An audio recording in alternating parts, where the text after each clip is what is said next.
looking back at my childhood and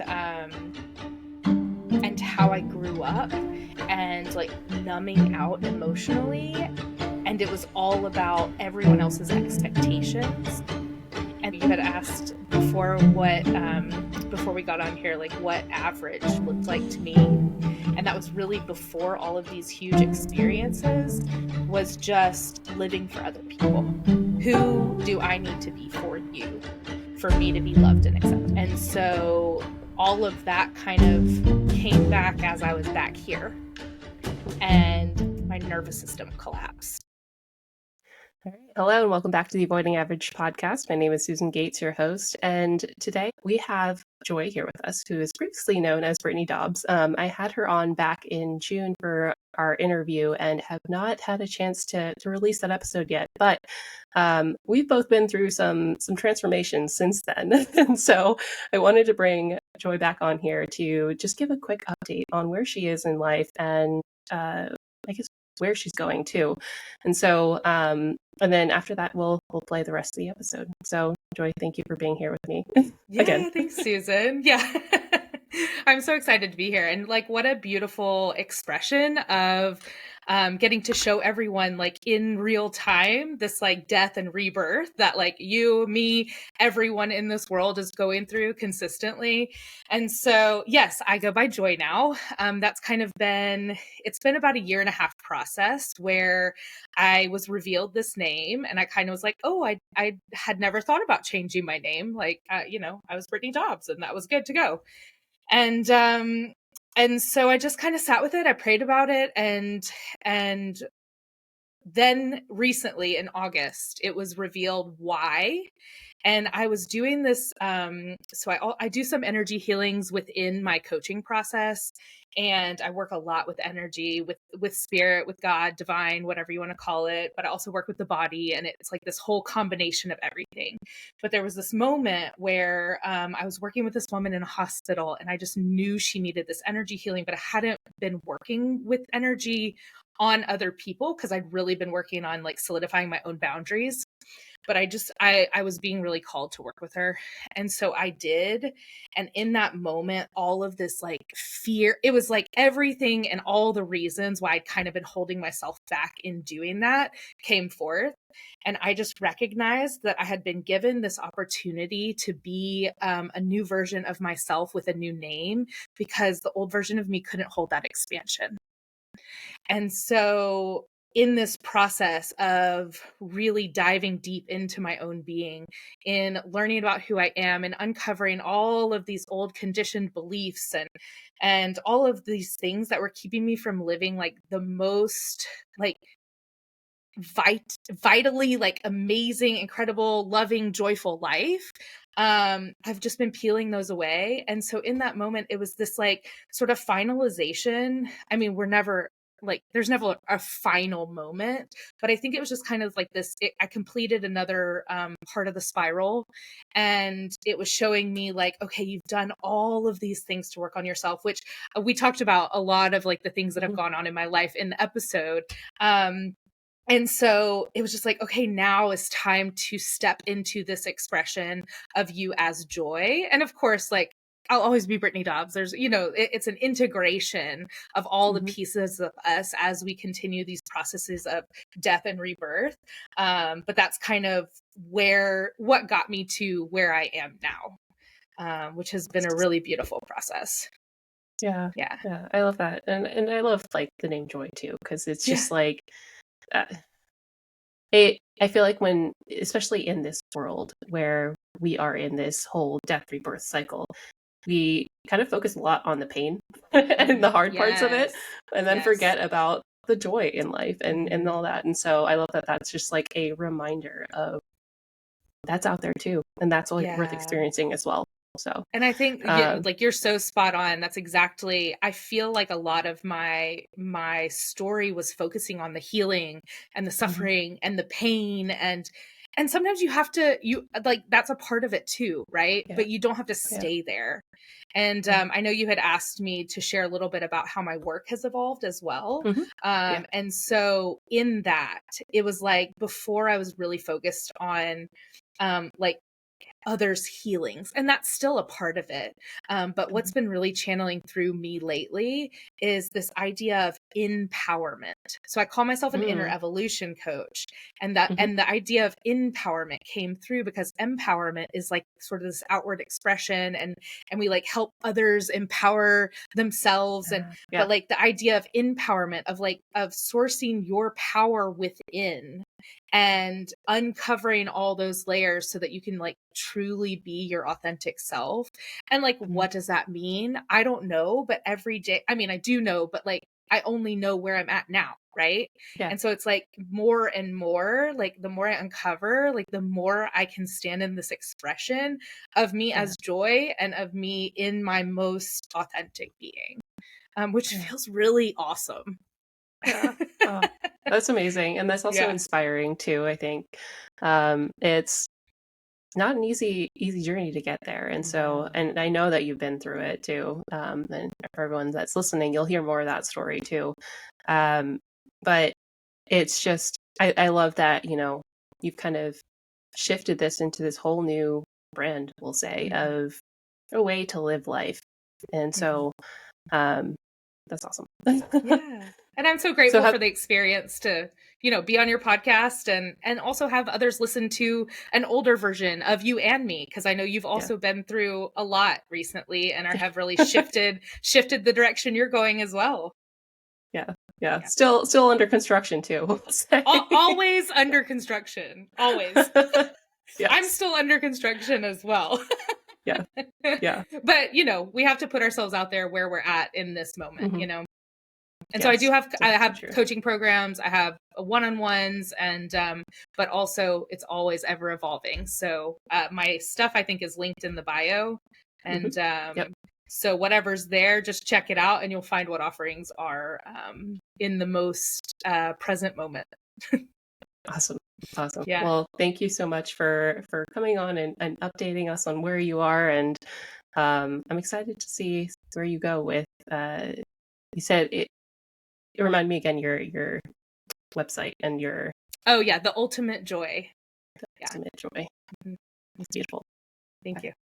Awesome. Well, I will link all joy, of that in joy is spelled Joie because it comes from joie de vivre. Which is the French phrase of enjoying life. Joy of life. Oh, I love that. Well, Brittany, is there anything else that you'd like to share before jump into the rest of the episode? Nope, we're good. Awesome. Thank you so much. Well, thank you so much, and I hope you all enjoy the rest of the episode. All right. Hello, and welcome back to the Avoiding Average podcast. My name is Susan Gates, your host, and today I am super excited to have my guest, Brittany Dobbs, here with me. She is a inner evolution coach, and she has worked the corporate life prior to that, and has founded a nonprofit.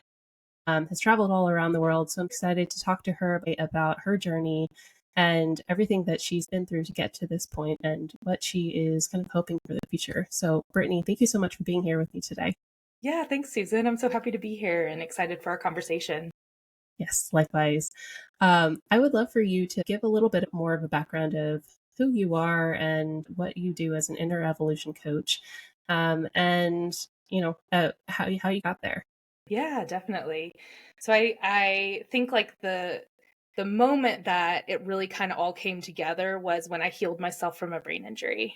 And so when I had this accident, which was around 2017, I kind of, before that, I hadn't really been living life how I wanted to live life. And so that sort of forced me into this healing journey where I traveled all around the world studying under incredible people.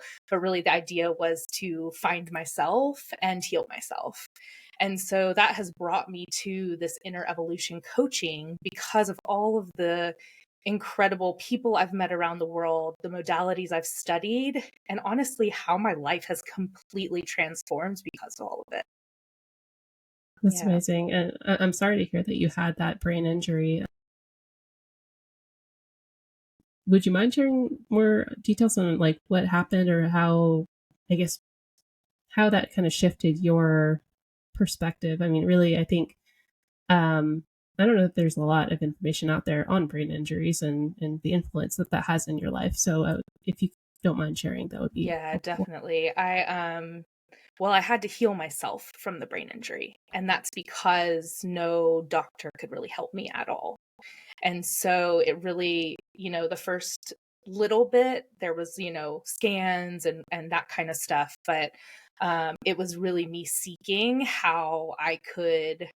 I guess the idea in the beginning was how I could be myself before, when actually, it was like to be the most authentic version, a better version, whatever. But it just, the idea was to get back to normal. Right.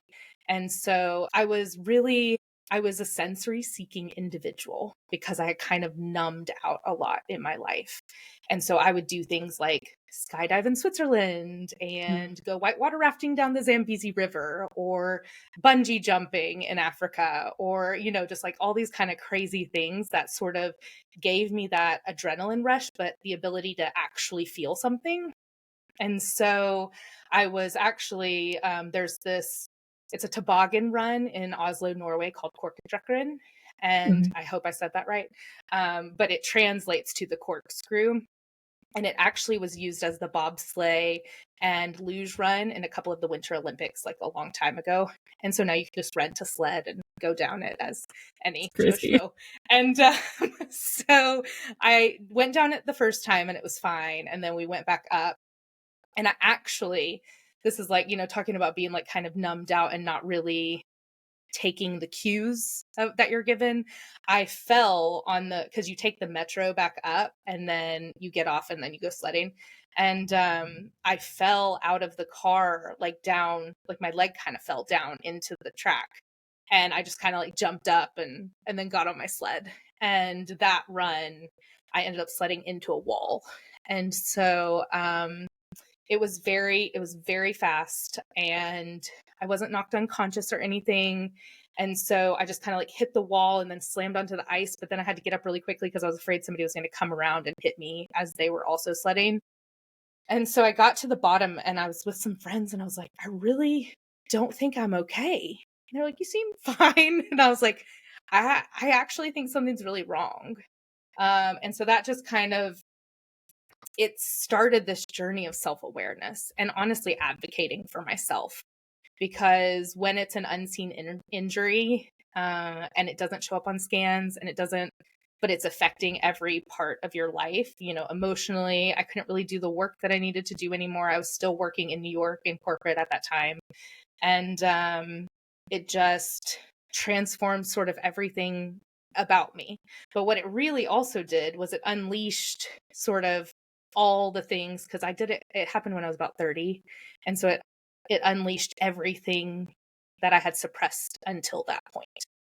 And so not only was I healing this brain injury, but the brain injury was sort of connected to all of the unhealed emotions and all of the, stuck things that were in my body and all of that stuff. So that really took me on this like huge healing journey. It took me 6 years to heal it. Yeah. I'm sorry that you went through that. That sounds traumatic, one, but Yeah. um, two, I think that that is incredibly challenging when it is something that it's like. I think anything related to the mind in general is always challenging because you can't physically see it, right? Um, and with something like that where they can't see it on scans either, it must have taken an incredible amount of advocating for yourself It in really order for did. yourself to. So you had mentioned that you had gone, traveled around the world and done your healing in different places. What inspired you to want to leave the country to do that, and then um, while having this brain injury? Yeah, I have been divinely guided this whole experience. And so it's just taken some time at sometimes I lean more into that, and at sometimes I wasn't. And so what actually happened before the brain injury, I was living in New York City, and I was really, I wasn't living, like, I was living an amazing life. Like, I was traveling for work. I was having a good time with colleagues. I was working with clients. Like, I was loving it. And my soul was not fulfilled whatsoever. And, people reflected that to me, and I'm really grateful that they did. And so I think it was around 2014, I was like, okay, I need some perspective. And so I went and did some volunteering. The first year I did it in Zimbabwe, and the second year I went to Tanzania. And so I fell in love with Tanzania. I loved it. It was incredible. I ended up working with this school, which is who I ended up partnering with on the nonprofit. And it was for kids ages 2 to 5 in Moshi, Tanzania. And it was like when I would land, it was like I was home, but I didn't know I was looking for home, you know? Mm-hmm. And that's kind of where, so I know you're doing a lot of astrocartography. Yeah. And my moon line goes through where I was about to living. ask if it was the moon line. It was my moon line. And so I ended up starting a nonprofit, and it was like I had this brain injury, and do I stay and try to really just dig into my corporate job that's not bringing me joy, or do I just go? And so I moved to Tanzania. And that's kind of what sort of kick-started all of the sacred travel, is like, it is what it was, So I lived there for a while. I worked on the nonprofit, but also because of the pace and the energy of being there, it was such a healing place for me to be when I was healing the brain injury. And so during the time I lived in Tanzania, I decided I was going to go study yoga in Bali. And so I found an incredible 200-hour program and went off to Bali and started studying. So backtrack, before the brain injury, I had just climbed Kilimanjaro. And I was like in the best shape of my life. And then I got a brain injury and I couldn't leave the bed. And so what I found was yoga. And so that's what kind of led me to study more yoga, because I saw the impact that it was making in my life. Yeah. And so then kind of after that, I mean, we can get into more of it, but those were sort of the first big portions of travel and living in different cultures and lands, and just really connecting with those places, but also knowing I was supposed to be where I was. Yeah. I think it's always fascinating to look back on the places that you've been and how the energy there is reflected in astrophotography. Mm-hmm. And so I love that Tanzania had your moon line there. Mm-hmm. Because that's just a very beautiful energy to be in. Yeah, it's just this comforting, mothering, gentle energy. And that's exactly what I felt. And it was so healing for my inner child to work with those kids and be in that mothering energy. And yeah, it was really beautiful. I love that. I love that for you. So, you were in Tanzania then for how long were you there before you decided to start the time is so hard, but it was I went on and off for I think 4-ish years. And then when I was living there, I was a year and some change. I'm not really sure, to be honest.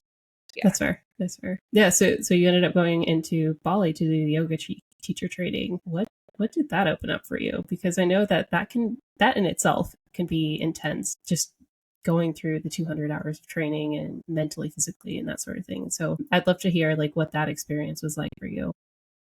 It opened up a lot of things. I had been to Bali before and not known really the sacred spiritual pieces of it. I was there for vacation with my family, and we just did all the touristy stuff. And I think that was laying the groundwork, though, for me to be welcomed back, because the energy of Bali is she welcomes you, and then when it's your time to go, you need to leave.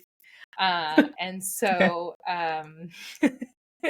And you'll hear many stories about it. So I knew I needed to be there. And honestly, all of this, it's so funny because like I would just Google, like I Googled volunteer opportunities, and like that's how I ended up in the places that I ended up in Zimbabwe and Tanzania.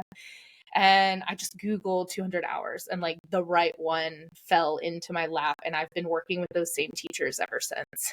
And I think the biggest moment of what happened there, I had been doing a lot of inner child work at that point, and then I had been held in that Tanzania energy. And I had this moment where we did this class, and because we were doing yoga from like 7 a.m. to like, the evening, like we were learning lessons, we were talking philosophy. It was a very beautifully well-rounded experience. And but the main thing that came through is I was doing this class, and some of the talk therapy stuff that I had been doing sort of came to the surface somatically. And I just had this huge breakthrough where it was the first time I ever felt love for myself. And it was just this ecstatic connection to source and to like my truth. And so when that happened, I was like, what is that? And I want more of it, Yeah. Like that was awesome. Can we be there more often? And then so one of the other like kind of big moments that came through in that is my teacher Simone. She introduced me to Yoga Nidra. Are you familiar with Yoga Nidra? I think I've done it with like trying to go to sleep. Yeah, it's a sleep meditation, but it's the place between waking and sleep. It's like a 30, I think it's 45 minutes of it is equal to 3 hours of sleep. She has studied under a bunch of different teachers that do different modalities of yoga nidra, and one of them, which was the Amrit method, I felt my brain, like I felt the energy in my head, like it was like, and afterwards I was like, what? It was like my body wanted to stay in it forever. And so I was like, what was that? And who do I need to study under? And so she told me her teacher. And so I ended up going and studying, 100 hours of Yoga Nidra under Kamini Desai to learn more about the Amrit method, because Yoga Nidra was a huge component of healing my brain. I would do it like 2-3 times a day.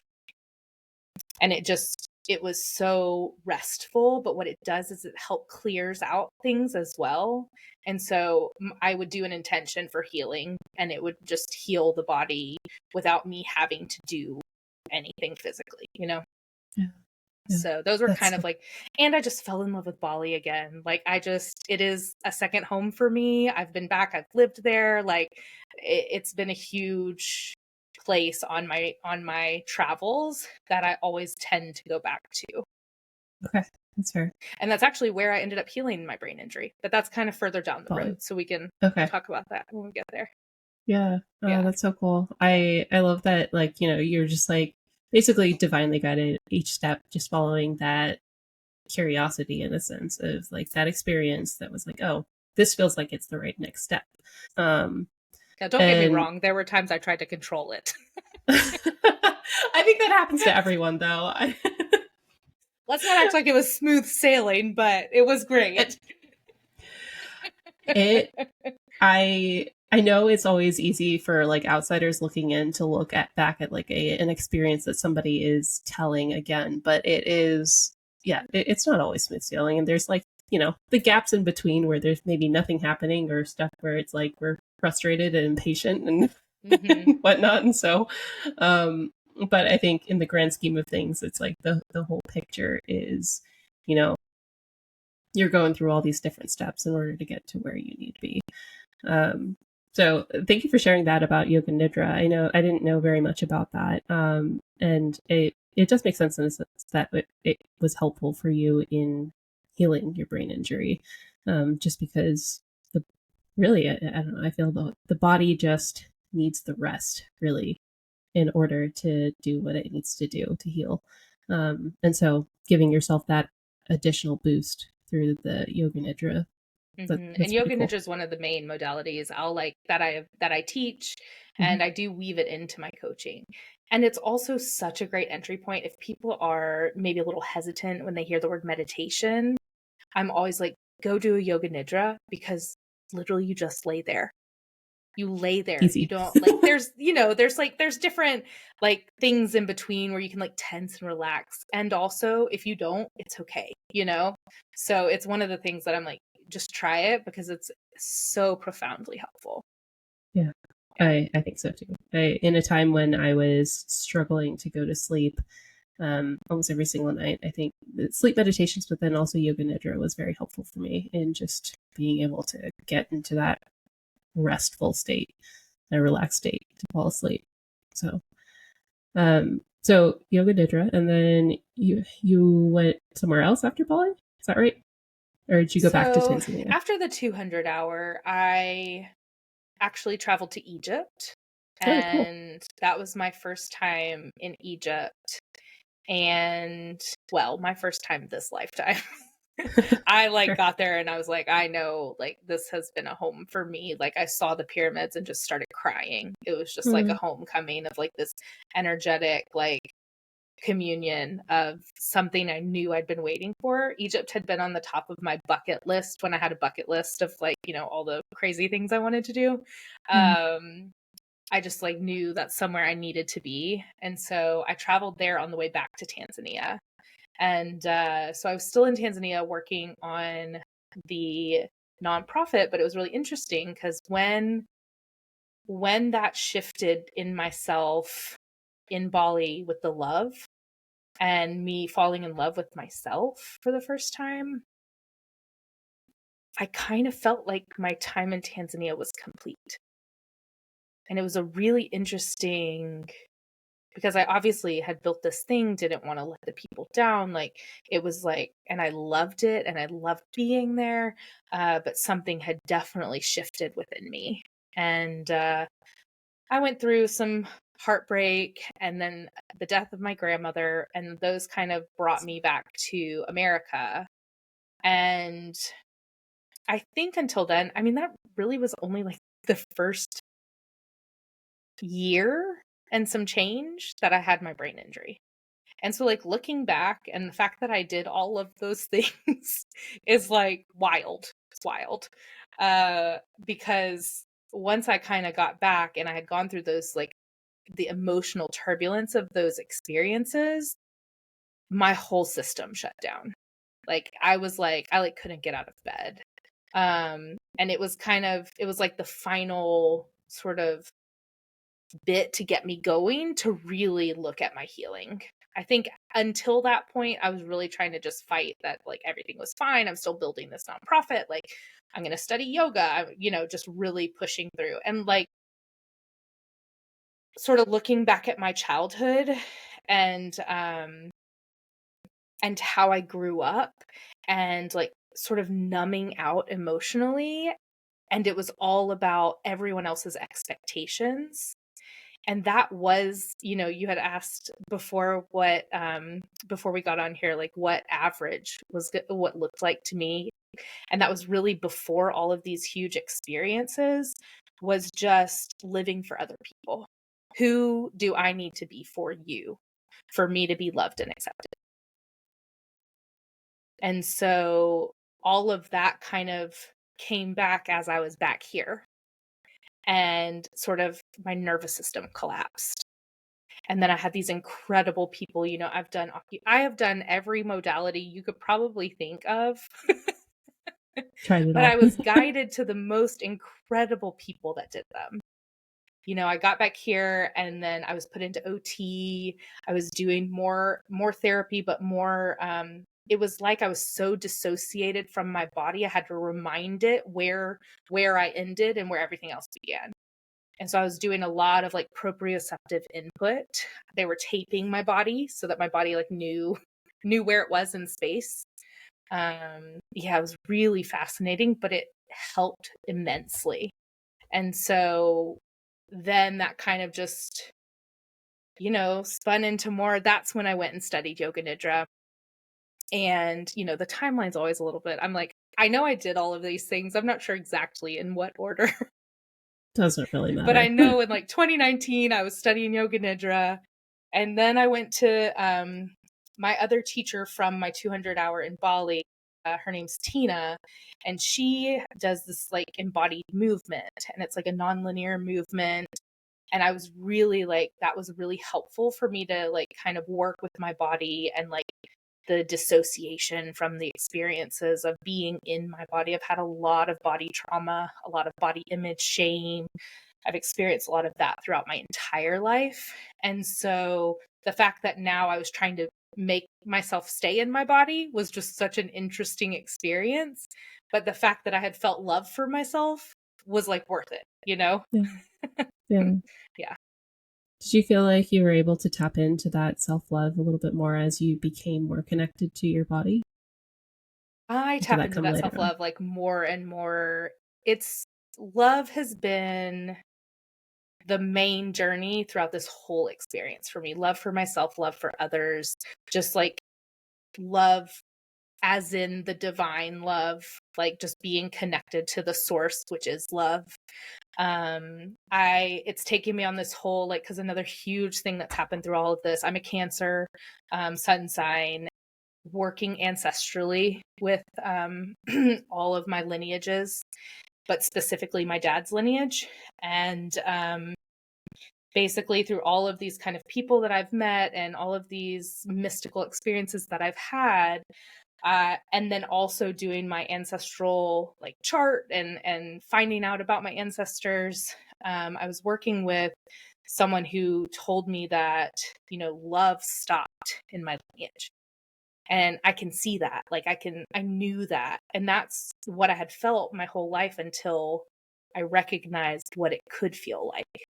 And so that's a whole nother journey that I went on, which I'm happy to talk about at some point as well. Because it took me through all kinds of like, I went through Ireland and did all of this traveling to heal the lineage so that love could exist here and now. Mm-hmm. That's so cool. Yeah. I love that you were able to go into the ancestral um, part of it too, because I think that I feel like a lot more of that has been coming up lately for a lot of people. And really, I think that really does influence a lot of what we experience today. And so, what was that like for you? I mean, well, what was that like for you when traveling to Ireland and working with that? And then, two, how has that influenced your relationship with your father? Mm. So my dad passed away when I was Oh, 20. sorry. Mm, And that was sorry a to hear lot that. of the emotional repression that I also had. I had not dealt with any of the grief, but also he was a wonderful person. He was loved by many. We had a very tumultuous relationship. And it's not at any fault of his. It's just how the lineage like was continuing. And it was very, you know, just very much emotional repression, um, anger, sarcasm, cutting you down, you know, just shame, judgment, um, and and however, what I've come to know through all of that and what I believe, you know, again, we're talking about like my truth, right? So whatever anybody else believes is what they believe. But my truth is that I chose that for a reason. And I needed to have that experience. And I knew that that lineage had that in it. And so I came to experience that. And I'll tell you why in a minute once I finish the Ireland situation. Um, so I knew all of that. And it, I mean, it's hard when you know, have that and then they're gone and then there's no ability for repair. Right. And so um that's played a lot into my ancestral journey. And like you said, ancestry is such a big part, especially like because of our genetics.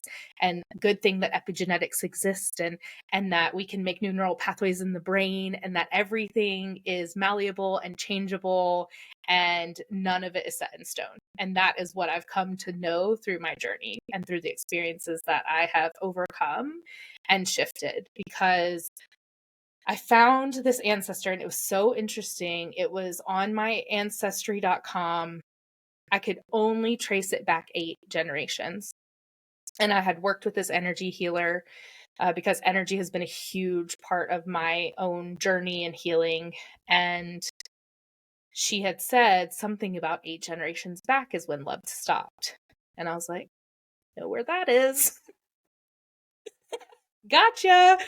And so, I had this whole experience of falling in love with myself. And then I had experienced like being in love with someone else, and then this heartbreak. And it was just like this whole journey of like, it's all like, what is love? What does it look like? How does it feel? And why do so many people not know that feeling? And obviously that's why we're in so much trouble right now, you know? And so I went on this whole ancestral journey of finding, I've been led to, a lot of the places I've been led to have had to do with like sacred sites. So like I've been led to Glastonbury, I've been led to Egypt, I've been led to, Scotland, I've been led to Ireland, and I've traveled all around the sacred sites in Ireland. But what happened was I was on this journey and I was in Scotland. I took the ferry over to Belfast. And when I was in Belfast, I was experiencing this major, like, I was experiencing so much joy. It was like, the most joyful I've ever felt in my whole life. And I was like, I knew it was the land. I knew there was some connection to the land. And I was just like, and I don't know what astrocartography line it is, but I wish I did. I think it's close to like my Neptune or something. But I don't actually know. And I was working with this woman who was doing energy work with me. And she was like, you have lived a life here before, and you were so good to the land that it's giving back to you right now. And so I didn't want to leave, but I knew that I needed to go address this ancestral stuff over in Donegal. And so I rented a car and I drove over there. And literally the minute I crossed into the county, it was like dread, misery, like heaviness, sadness. And I was like, oof, this is tough. This is tough. And so I was like, it's okay. I had a few days before my next call with my energy healer. And so I was just sort of I was climbing everything in sight. I was like just going to the top of everything to commune with source. I was singing and skipping as I was like in nature, experiencing these beautiful sights. And then I get down to, it's called like the Sleeve League Cliffs or something like that. I probably butchered the name. But I had a call with my energy healer and I had climbed up, and then I was rushing back to the car and I was like, I'll just take the call in the car. I get to the car and there's no service. And I'm like, oh shit. So I drive down, and luckily there was like a info place at the bottom. Okay. And I like ran in and I was like, do you have Wi-Fi? And they're like, yes. I was like, do you have a space? I was like, I have a doctor's call. Because I couldn't sorry, I need to talk to my energy healer. And they stuck me in the it was in like the room that just holds all of the extra Cokes and chips, and I was like in the storage room sitting on the floor. And I cleared the ancestral lineage of not being able to love on the floor in a storage room. I was like sobbing. I mean, it was the most intense thing in the whole world. And I was like, this is interesting. This is really interesting. And then she had said I needed to just kind of stay in that area for like a day or so after. So I did. I just did some more exploring. And then literally the minute I left the county, it was like I was free. It was just this like release. And I just like drove around and experienced Ireland and all of these like incredibly sacred sites and these places that have been like, the old and the new just kind of all combined. And it was really, really incredible. It was incredible. And that just continues to unfold for me. It's just like more and more love as I can hold it and experience it and just allow it to permeate through me and my life. Yeah. That's such a cool story. And I love that, you know, you're one, I think it's funny that like, you know, people may think of healing work as like, you know, peaceful, serene Right. settings, like laying down very comfortable and then, you know, in a storeroom. But I appreciate that little moment of humor. Yeah. I keep it interesting for sure. But it felt right, right? I was like, hey, Yeah. it was still divinely guided. They had Wi-Fi, they had a space that I could sit, it was like, okay, this is what we're doing. Yep. Yeah. The universe will make things work, even if it's not the Definitely. most ideal scenario, but I know. that's cool. Um, so I mean, I guess you were able to clear the ancestral self love, or I guess lack of love, and you know, I know the journey to self love is a perpetual thing. You just keep kind of working at it and keep um, strengthening that in a sense, almost like a muscle. And so I don't know if there's like a good way to describe what that actually feels like, but when you had experienced that when you were in Bali and as you were kind of working on that, like how would you describe really truly loving yourself?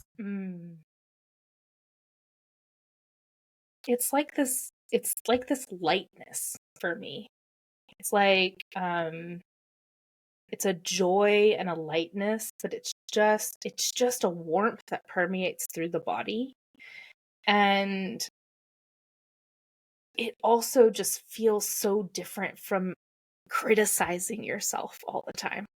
Like it's like you've like put that kind of to the side and you can just sort of allow yourself to be this authentic being that is this soul that has embodied in this like character that has been given this personality and these lineages, and there's all this like crazy stuff that's happening, and it's just this like deep knowing that like it's all okay and I'm connected to source, God, divine, creator, universe, whatever you want to call it.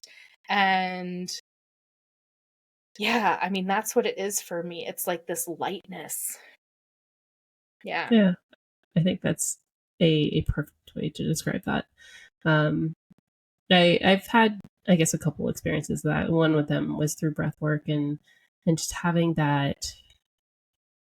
I don't know. It's just like this sense of like complete peace and like just I don't even know. So I've always had hard time articulating like what that actually felt like and what that actually means. Um, but I think you did a great job of explaining that. So thank you. Yeah. And it's so interesting because, we talk about self-love and it's like the self is divine. Yeah. And so it's like you can't really, it's not an ego love of the self, you know? It's like this just enwrapped feeling of like being hugged by something greater than you. That's Yeah. what it is for me. Yeah. And then one of the things that like one of my teachers has helped me with is anchoring that in. And so really embodying and like feeling what that feels like in the body, which is that lightness, which is that brightness, that joy. So that when things aren't great, or when, the clouds come rolling in and there's another mountain to climb for the moment, that lives within you. Love that. That's beautiful. It I think that is incredibly important just because, you know, the spiritual journey is one that always continues, right? And you have to live life and go through its challenges and everything like that too. But if you can come back to that feeling, come back to that knowing, it does help make things a little easier in a sense. I won't say completely easy, but I guess you just know it's there. So like when, it's that like having both. It's like the both Yeah, and, you know? Yeah. absolutely. So you've been through all of these experiences. You've done a whole lot of healing and really just strengthening that connection to yourself and source. And so, how have you basically, I don't say utilized, but like taken everything that you've learned and um, implemented it into your daily practices? Or, and I know that you have your inner evolution coaching, and so I'm sure some of that ties into that as well. So I would love for you to explain that a little bit more too. Yeah, it's really interesting because where I like to do my coaching from is through the place of my own experiences. And so I just meet people wherever they are on their journey. And I want them to feel seen and heard in that experience, knowing that we're just uncovering deeper levels of self-awareness and connection to their own truth, and that their truth is their truth, you know? And so what that looks like for me on a daily basis is just continuing to dive within my own self. So like for example, recently I've had the wildest experiences that are showing me different ways of needing to um, work on compassion some more. And so, you know, that's like different signs or drawing different cards or seeing different like experiences happen out in the world. And I came to, you know, and then getting a message in a book that I'm reading, and I'm like, oh my gosh, this is, and so I personally have been doing more work on mercy and compassion. And so that's just something that then once I can embody that on a deeper level, because it's all a spiral, right? It's like we experience one lesson and then we get a deeper and then we get a deeper lesson. And it's like, so wherever anyone else is, I can meet them there if that's something that I've embodied, you know? And so just knowing that through all of the things that I've experienced and the wisdom that I can share, and just allowing them to be who they are and then offer tools. My coaching is very much individual, customized, and also focuses on all levels of the being. So we're working on the physical, the energetic, the emotional, the mindset, the spiritual connection, like the intuition, all of it. And so just sort of navigating that as it comes. And it really just, it is also kind of divinely comes through me. You know, I'll just be listening to someone and then it's like, oh, this is what they need, or this is what they could use if they choose to, right? Because we can't make anybody do anything. Yep. It's all Yep. about our choices and our want to develop and grow. And I guess so. My current coaching program is called Becoming. Oh my gosh, Becoming Your Own Masterpiece. And so, but what I've really been noticing that has been asked of me in that is that it's becoming your own masterpiece, but it's not like this forceful energy.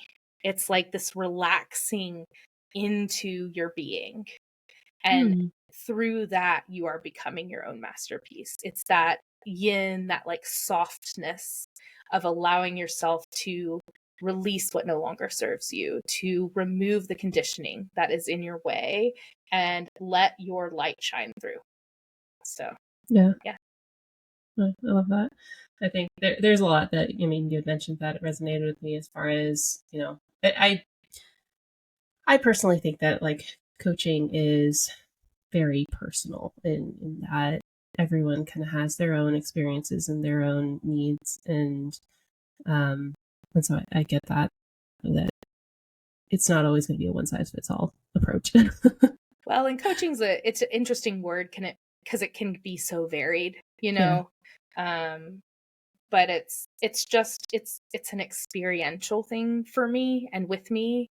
And I do retreats, I do group workshops, I was teaching yoga classes, like I do all kinds of stuff, and I wanted to just really focus on sort of combining all of that because I felt like I was spreading myself too thin, and just allowing it all to come into this like one stop sort of experience to work with Mhm. people. Yeah, that's fair. So when you say like inner evolution, how would how would you define that? Mm. For me, what I've really noticed in my own journey is that the more I evolve within, the more the outer experience changes. And so the more I can know what love is within me, the more I can exude love outside of me. The more I know when I'm anxious, the more I can allow myself not to put that upon others outside of me.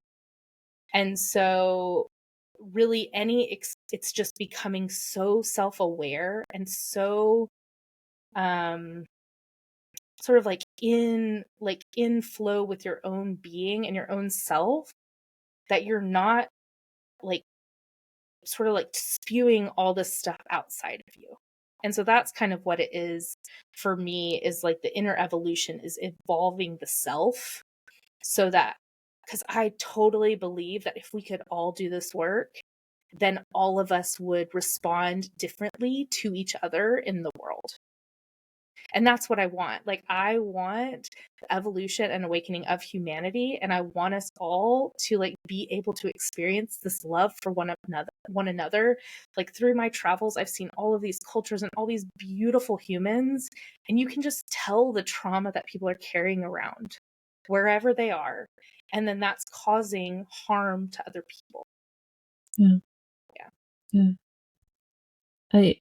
It's fascinating to me that like, I think being in America, a lot of people tend to focus on what's going on in America or like the big headlines of other places in the world. But you having been to other places where, there may not be as many headlines covering what's going on over there, I think you highlighted a great point in that everywhere in the world, people are experiencing trauma, and everywhere in the world, people are carrying this pain and hurt that continues to cause harm. Um, and I think that definitely is like one of my goals too, is helping to get people away from that, and be really just the highest expression of themselves, in order to have more peace, to have more love, to have, you know this great brand image. And I don't know, I think sometimes I feel like I'm a little delusional in that.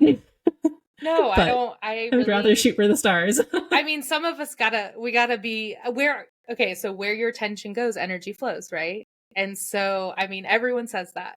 And so, if we're focusing on being like free within ourselves, more joy, more love, more abundance, like, how can you dispute that that's not a good thing? Like, I think it's just spreading that and holding that vibration. Yeah, yeah, absolutely. So I guess, how have you navigated, complete identity shift over the last 6 years, going from the corporate world to starting a nonprofit to becoming basically a multidisciplinary coach for people on their own spiritual paths? Like, what has that been like for you? At first it was really difficult because I lost my identity, because my identity was what I did. And so then my worthiness was really low because I couldn't do what I thought I was supposed to do, which was climb the ladder. And so it's been a really interesting experience. And yesterday I was like sitting there and I was watching the show, and like somebody had died, and I I I had received a message basically of like, you don't feel this right now. Like, you have peace and happiness and joy, freedom and abundance and alignment and all the things you've been looking for. Now, don't get me wrong. I have plenty of things that like I'm sifting through in my everyday life, but just the inside of me, that I can tap into that more often than not now, whereas before it was more focused on the negative. than the positive. Well, I don't really love the negative and the positive, but I was more focused on the heaviness, the darkness, the things that I had to, kind of claw my way out of, rather than now when something like that comes to me, it's a gift. Maybe not a fun gift, but I know that there's a purpose and that it's allowing me to up level or rise to a greater level of, I don't know, frequency, experience, vibration, like whatever that is, but it's allowing me to find my truth even more. And so the identity of all of that is just, it's that don't attach to the identity. It's not, this is just a character I'm playing. And however I can help people, and I don't know if you do human design at all, but like service is a big thing in my human design. I've done all the kinds of like personality tools that you can do just to kind of get a better idea of like how this expression wants to be through me as Brittany. And but it's very much being of service and just helping people any way that I can to grow into more love and connection with themselves, but not focusing too much on the ego identity of it. Yeah, I think that is a major part of the journey for anybody who has gone from, climbing the corporate ladder to more of this service-led, heart-led work. I think it's an interesting transition. So I recently left my corporate job and I've been way happier since then. Do not regret that, but I think that was a long time coming too, where I kind of knew it was time for that part of me to be left behind. I was going to say die, but I was like, that sounds dramatic. Well, it's interesting because actually integrated, because that is a part of you as well, Mm-hmm. Yeah, absolutely. And I think it's fascinating when you look at all these different personality tools. Like astrology is my big thing, and I've definitely tried like everything out there too. Just because I think it's all interesting. I think they all have their own insights that they bring to the table that maybe just express slightly differently, but can also like unlock this other level in a sense. And so, as far as for you, like what has been the most beneficial or helpful tool? It honestly depends on the moment in time. I'm just guided to different ones. I've done astrology, I've done human design, I've done soul contract charts, I've done, like anything and everything. I've worked with the Chinese zodiac and, Nice. Numerology. And what's interesting about it is that I always like gather the information, and then what sticks. And then I don't feel the need as like for what I'm doing to dig very, very deep into them, because other people are here to do that. Mine's just to kind of like get the top level information, and then I synthesize all of it. I put together a profile for each client that I have, that it shows their human design, it shows their astrology, it shows their life path number, and it's just information for them to have if they want to dig deep into it. Because I do think that sometimes if we're invited into that, it can help us uncover more layers of ourselves. And also, don't take it too seriously. Like it's not who you are. You are a divine being that can do like magic, And so, but maybe if you're, so like one of the things I talk about all the time, I joke with my mom because we did human design and we both have the gate of opinions. And so I talk about the gate of opinions all the time, but it honestly made me understand her so much more, because I could understand that it's a projected channel in the sense that it's invited. If somebody wants your opinion, it is only appreciated if it's invited.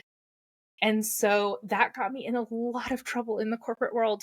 If I had known that I had the gate of opinions and knew that it needed to be invited, I would have had such a better experience.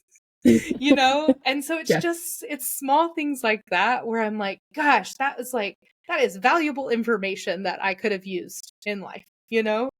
And also, okay, so now I'm more aware of it. And like, also I tell, you know, we'll joke with each other. She'll be like, gate of opinions, or I'll do the same, you know? And it's like, basically, I don't want your opinion right now, and you're giving it without me having asked, you know? Yeah. And so just small things like that, or also knowing like I'm a Cancer sun, Pisces moon, Scorpio rising.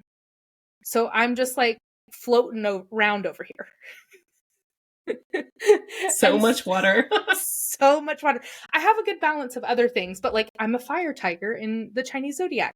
And so just like, you know, just kind of getting to know these different like parts of this personality and also appreciating it. I think that allows me to love myself more, knowing that some of the things are going to be a little harder and some of the things are going to be really supportive, and like I can just live with those, you know? Yeah. No, I completely agree. I think the biggest thing for me over like the last couple of years has been really just embodiment is the big thing, where it's like, this is who you are. And, you know, there are shadow expressions and there are higher expressions of each placement, each thing or whatever. And I think that is helpful because it's like almost like a permission slip in a sense. Obviously you don't want to take that too far. Yeah. Because it can definitely be abused, but I think it's helpful and more, I don't know, it makes it a little bit easier to accept yourself as you are. Mm-hmm. Oh yeah, embodiment's been a huge thing for me. Really like the down and in approach. So like coming into the body, grounding in. And then also the up and out. So like, you know, you talk about transcendence, right? And so it's kind of like this harmony that meets in between. But before I was only like, I would just fly out of my body and just totally dissociate and live dissociated. And so I had to work really hard at the coming down and in and embodying this body, this physical being that I'm walking around as. So, yeah. That doesn't surprise me with all the water in your chart, to be completely honest. I think anybody who either doesn't have as much like earth in their sign or in their chart, it's like, it's very easy. I don't have any earth in my chart. Oh my gosh, really? I'm fire and water. Yeah. That's so funny. I have 0 fire in my chart, so. Oh, really?